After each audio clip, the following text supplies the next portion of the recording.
It's not a bad city, said Luigi Mandritti. Educated and cultured, historic and pretty. But the people who live there are pugnacious and petty, quick to duel should you choose to insult their spaghetti. 2 households in town are especially batty. They're constantly fighting like doggies and catties. The Montagues bark and the Capulets hiss, and no one remembers when it wasn't like this. So, if I were the Prince of Verona, Italy, I'd make a few changes, said old Luigi. Now, the first thing I'd do, sagely stated Mandritti, I would call a timeout for 2 weeks and 50.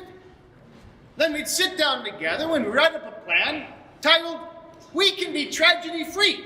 Yes, we can. I'd talk to teenagers like sweet Juliet, the peak of perfection of Clan Capulet, and young puppy Romeo, the Montague scamp, who lately got dumped by that Rosaline tramp. They're secretly dating twixt feuding households. When Verona finds out, the whole town will explode. I talked to their parents, those obstinate foes, and Juliet's know-it-all nurse, I suppose, though how I'd get in the word edgewise, who knows?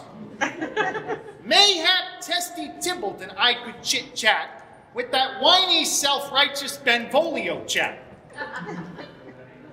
Then Rich County Paris, that opulent beau, might join me to powwow with Mercutio. But if he started to blab about Queen Mab, we'd go.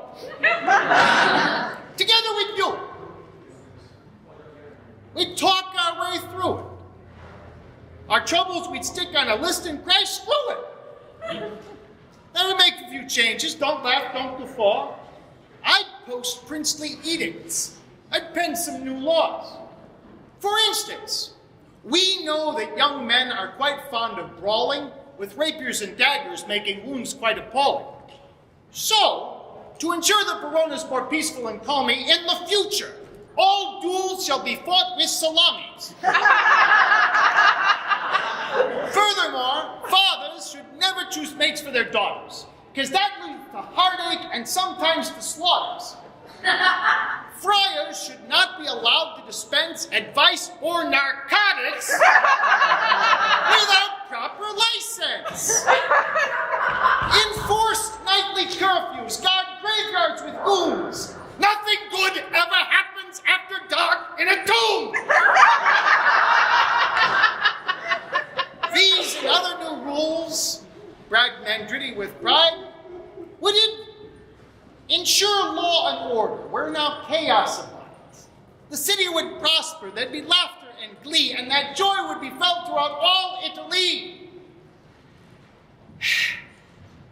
Yes, I'd make a few changes, said old Luigi. If I ran Verona, if prince I should be.